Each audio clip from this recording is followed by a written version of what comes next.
Welcome, everyone, to Couch Potato Diary. Happy Wednesday. My name is Peter Klein. Thank you very much for tuning in today. We're looking at free agency fits. That's going to be the main focus of this show, looking at some of the best free agent fits left in the NBA, some of the best free agent fits left in the NHL, and we are also going to be looking at CFL Power Rankings as we get ready for Week 7 in the Canadian Football League. So, thank you all so much for tuning in today, and let's get started. Let's start with the basketball, shall we?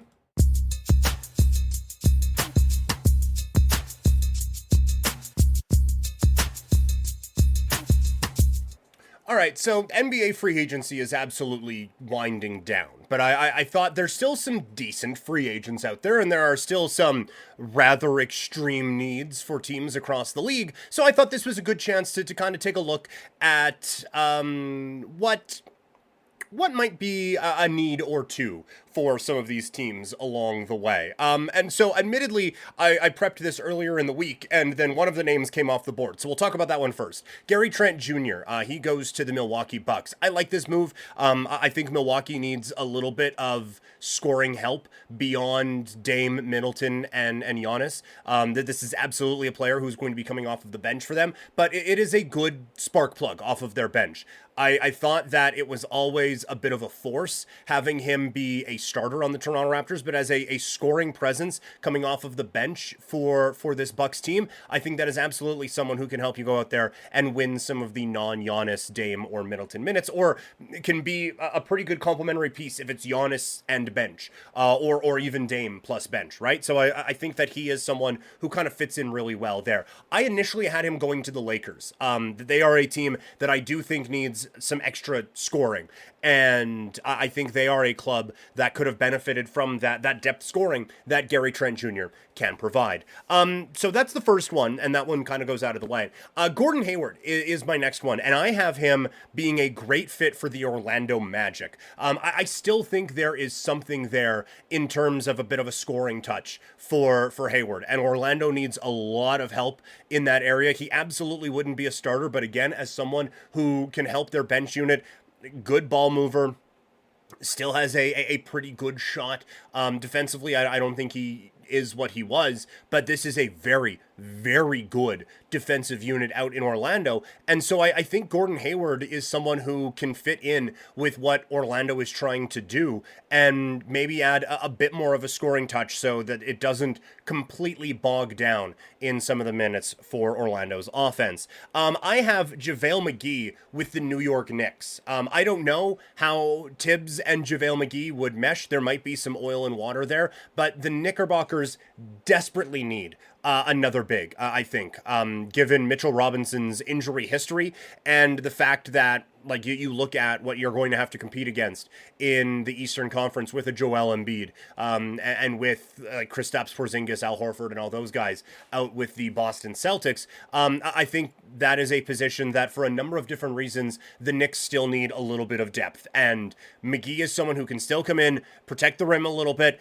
If nothing else, he has 5 fouls that he can throw at Joel Embiid. But I think that, like, obviously scoring is not going to be a strength of his, but with the bench that they have built up now, with Hart, DiVincenzo, McBride, you throw JaVale McGee out there just catching lobs from those guys, getting some offensive rebounds, creating some offense off of the glass that way. I think that he actually would be a decent fit for the New York Knicks. And I mean, part of it is you just kind of want to see how it looks with him on a Tibbs coach team. But I do think that based on the depth that they need at the center position, that is one of the biggest needs left, I think, in all of free agency for the contending teams. I think he fits that one really, really well. Tyus Jones with Golden State. The Warriors don't really have a backup point guard right now. And like, I'm sure if you played a video game, you could roll Steph Curry out there for 48 minutes a night and just see what happens. But I think that might be asking a little bit much of him. And I think that they still need some help. Like, they have done a good job of building up the depth in Golden State without Klay Thompson there. but they do need a number 2 point guard, and I think Tyus Jones kind of helps that out a little bit and can help a bench unit. And my last one, Davis Bertans with the Denver Nuggets. I like the idea of Russell Westbrook going to Denver as well to kind of help out that bench, but I think Bertans, there's still some kind of scoring whatever there. It's just that his contract was insane. So if you can get him on kind of a minimum contract and bring him in, be a productive scorer coming off of the bench, there is an opportunity, I think, that he would be able to maybe get one more good contract out of it, especially if something happens to Gordon or MPJ and he has to move his way into the starting lineup. Jokic finding him for corner threes, I think would really help him. So I think just to add a little bit, because right now their bench has nothing, man. And I think Bertans could really help with that as someone who can still play at not a super high level, but can still play NBA basketball. It's just he wasn't worth what his contract was, and so I think the perception of him got skewed a little bit. I think he is someone that would fit there. I think another spot that he might fit, just because I have to shoehorn them into one of these conversations, is the Toronto Raptors, just to kind of rehab the image a little bit and have him go out there as the four with Kelly Olynyk and kind of the offense running through him on the second unit. I think he would be an interesting fit in someone that the Raptors may try to flip at the trade deadline and see if they can get anything out of in terms of value. So those are just kind of my free agent fits as we go on. There's obviously still the big one out there right now is not a free agent, it's a trade piece, and it's Lauri Markkanen. The fact that the Jazz turned down the Moody and 1,000 picks is really interesting, and I think it speaks more to Danny Ainge's understanding of the desperation out in Golden State than maybe overvaluing Markkanen. That still is a ton to pay for Markkanen. I would really, if I were Golden State, I think you really, really have to try to not put Kuminga in that deal. And so if it has to be Podziemski and, Podziemski and Moody, then I think you kind of have to do it. And I think you have to keep Kuminga out of that deal. But if they bring in Markkanen, it doesn't make him a championship team, but makes him a really good team. And I think there is still value in that. That is the story now from the NBA. Let's shift now to the NHL. What are some of the free agent fits that are left in the National Hockey League?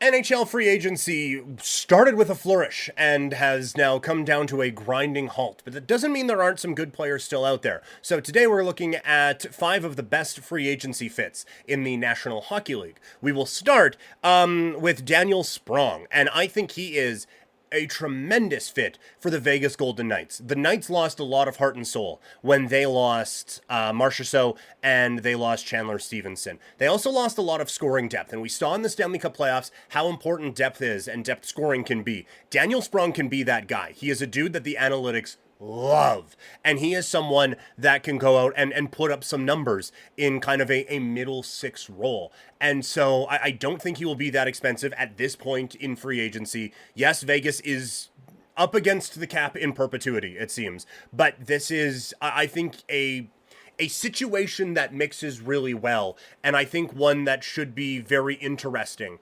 to the Vegas Golden Knights as they try to manufacture a little bit of depth here as the offseason winds down. Tyler Johnson, I have him going to Buffalo. Could also be a fit, by the way, with Vegas, and maybe some of that past playoff experience makes him a better fit there, but I have him going to the Buffalo Sabres. I feel like they are still a forward away, and honestly, if you bring in Tyler Johnson, you're still probably a forward away, but I know it was 9 years ago now, that run with Tampa Bay, but I still think there is something there in Tyler Johnson, and I feel like him being on a team that is trying to push towards a playoff spot is a good spot for him to land.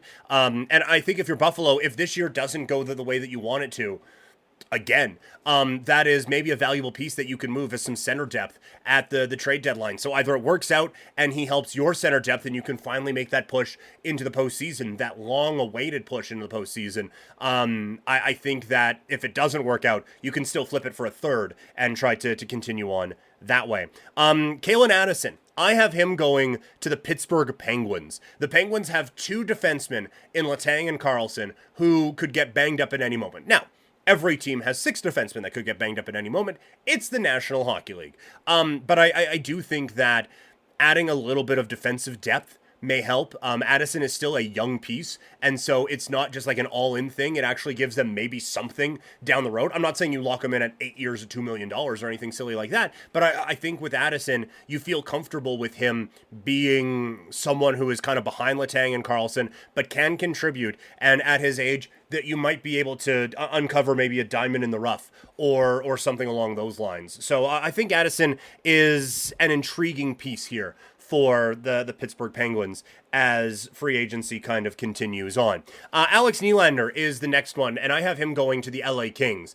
They just signed Quinton Byfield, which, by the way, I like that Byfield contract. I know for listeners here in Calgary, I was on Sportsnet 960 The Fan chatting with Logan Gordon about this the other day, and Logo maybe wanted a little bit more, even if you had more term, even if you have to pay a little bit more, so you're not walking him right to free agency. I still think this is a player who has had one good season in his time in the National Hockey League. And so even if it doesn't necessarily work out, the dollar amount is fine. And if you have to pay extra on it later, I think the LA Kings will gladly do that. But they do still need a little bit of extra scoring.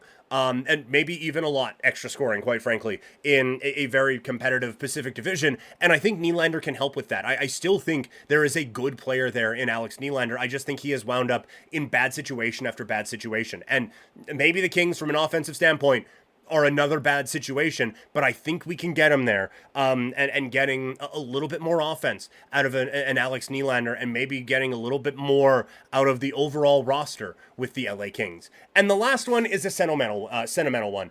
Max Pacioretty to the Montreal Canadiens. Pacioretty has dealt with injury after injury, basically in his entire post-Montreal run. And it has been actually really, really disappointing to see how things have gone for a player that I like a lot. And so for a Montreal team that maybe could use another adult in the room, maybe could use a little bit of an extra scoring punch, I know it didn't end great, but it's some new guys around. Maybe, just maybe, this work. And I'm not saying he finds his 35 goal scoring touch from last season or anything of the sort, but I do think that maybe you do find a little bit of something there, and maybe he can be, like I said, a valuable adult in the room. If for a Caulfield, for a Suzuki, who he very much understands the pressures that player is going through right now. If they do, like if Demidov hangs around for the Canadiens this season, I think there is absolutely something there that you can get excited about in bringing in a Max Pacioretty to the Montreal Canadiens and make that maybe a bit of a better fit on down the line. So that is, those are my top 5 NHL free agency fits right now. It's obviously, we're winding down and it's pretty quiet, but I think those would be some interesting moves that could potentially happen. All right, let's shift gears now over to the gridiron as we get ready for another week in the Canadian Football League. No Thursday night preview because there's no Thursday night game, inexplicably. But doesn't mean there's not power rankings. The top team in the league was ousted. Do they fall out of the rankings? Let's find out. At your job, do you ever have to deal with a nose roller? How about a snub pulley? Well, if you're installing a new conveyor belt system, dealing with the different components can sound like you're speaking a foreign language. Luckily, you've got a team ready to help. Grainger's technical product specialists are fluent in maintenance, repair, and operations. So whenever you want to talk shop, just reach out. Call, click Grainger.com, or just stop by. Grainger, for the ones who get it done.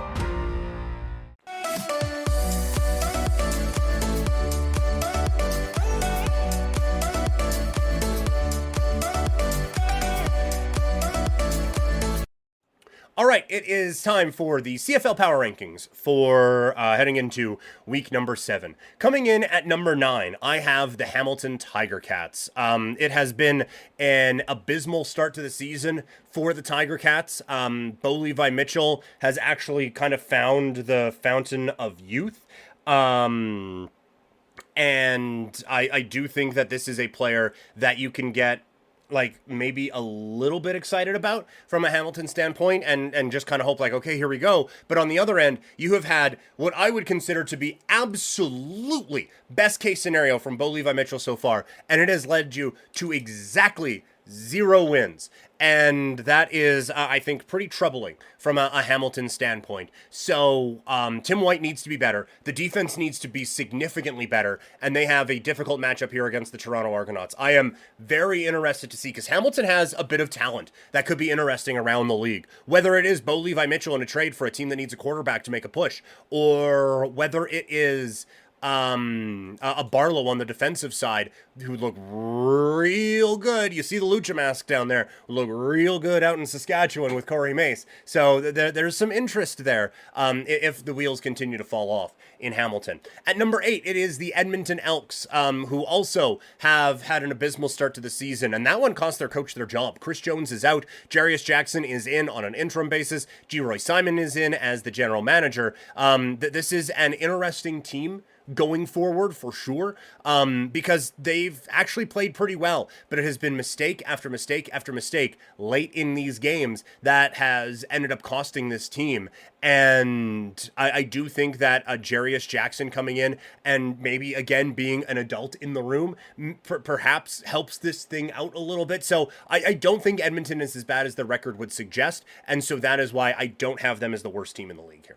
At number 7, it's the Ottawa Redblacks. Admittedly, the record is about where I thought they might be. The play on the field hasn't exactly clicked in the way that I would like it to, but I do still think there is something there with Brown. The defense hasn't improved in the ways that I would hope, but I do think that this is still a team that is on the rise, and I still think there's reason to be excited out in Ottawa. At 6, it's the Winnipeg Blue Bombers. They do beat the Calgary Stampeders last week, and Zach Collaros finally looked like that guy. I'm not ready to put Winnipeg over Calgary in the power rankings just yet. I know that Calgary just lost to Winnipeg, but 2 weeks ago Winnipeg lost to Calgary. So I'm not going to panic and all of a sudden the sky is falling out in Calgary, although the defense is dealing with some injuries, but we'll talk about that in a second. For Winnipeg, the fact that they seem to unlock something in Ontario Wilson is really interesting, with him, Dembski, Wolotarski as your receiving core until Lawler and Schoen get back. I think that's very fascinating. The thing that concerns me is this defense got picked apart last week by the Calgary Stampeders. They are still not getting any pass rush right now, and their secondary got carved up by a team that doesn't carve up many secondaries. So the defensive side of the ball is still a real worry for me. They're also last in the Canadian Football League in rushing yards allowed, so that's a problem going up against AJ Ouellette out in Saskatchewan this week. At 5, you probably guessed it, it's the Calgary Stampeders. Yes, they fell last week to the Winnipeg Blue Bombers. The biggest concern for Calgary for me is on the defensive side of the football. That was, as we talked about in the preseason, that was supposed to be the strength of this Calgary team, and it just kind of hasn't been so far. Mayer has been better than I thought, and I do think that Barnes and Philpott are starting to figure things out in kind of this next wave of receivers, and very talented receivers for the Calgary Stampeders. So it'll be interesting to kind of work your way through that. I still can't put this team in the upper echelon yet. I do think that this spot here is kind of a tier break, but we'll see how it goes. Coming in at number 4, the Saskatchewan Roughriders. They taste defeat for the first time against the BC Lions. The injury to Hardrick is a real concern for me. You either have an immobile quarterback or an inexperienced quarterback. Neither of those are the best to lose your right tackle to, so that's frustrating. Defensively, they have been better than I thought. I still think they need one more real quality pass rusher, but that pass rush has been getting there a little bit, and I might just be critiquing maybe a little bit too much. But offensively, they are moving the ball. They took advantage of a few breakdowns in the BC secondary. I don't think Trevor Harris has to worry about Shea Patterson taking his job, but I don't think Shea Patterson has to worry about being Mason Find next season. I think he is developing into a pretty good quarterback. At 3, it's Toronto. There's still concerns about Cameron Dukes, but the defense came up with a big play against Montreal. The special teams came up with a big play against Montreal. You have Kadeem Carey. I would like to see these receivers be able to step up a little bit. And as much as I think Chad Kelly is a dreadful person who I wouldn't want in my organization, Dukes hasn't stepped up and taken that job in the way that some maybe thought he would. Even after week 1, a good performance against the Lions, it has certainly kind of leveled off a little bit. I would like to see Toronto make him run a little bit more. I understand you're keeping the offense in that Chad Kelly worked with and kind of keeping everything warm so everyone doesn't have to learn a new system when Chad Kelly comes back in a few weeks. But you have Cameron Dukes in here playing a style that doesn't seem to really mesh with what all of his strengths are. So I'd like to see him kind of lean into that a little bit more. At number 2, I still have the BC Lions. And look, like, this offense is on a historic run, and it is so much fun to watch. The Lions are my favorite team to watch in the CFL, no doubt. With McInnes, with Hollins, Stanback, Vernon Adams is playing the quarterback position like a gosh darn superstar right now. And defensively, they're not awesome, so the games get a little bit wild. And that's the part of their game that I would like to see them clean up. But no question, this is one of the best teams in the CFL, and Vernon Adams is having one of the best seasons a quarterback has ever had, and we've had a few of those recently. But it's still at number 1, the Montreal Alouettes. I have said that they feel like the most complete team in the Canadian Football League right now, and yes, no Cody Fajardo is going to hurt that, but I don't think one loss to Toronto is going to knock them off of this spot. You lose to the number 3 team. I don't think you just automatically lose number 1. We'll see with a full couple of weeks what Caleb Evans can do, and they still have an incredible receiving room in Phil Pott and Julian Grant, Speaker as well, and Reggie White Jr. They still have one of the more talented running backs in the league in Fletcher, and this defense is still really, really good. They were just put in some bad situations against Toronto, so I wouldn't worry too much about Montreal just yet. All right, that's going to do it for the show. Thank you all so much for tuning in today. Make sure you subscribe wherever you are watching or listening. If you are watching, make sure you like it. If you're listening, make sure you review it, and follow me on social media at Primetime Klein. Be back on Friday. Talk to you all later. I am out.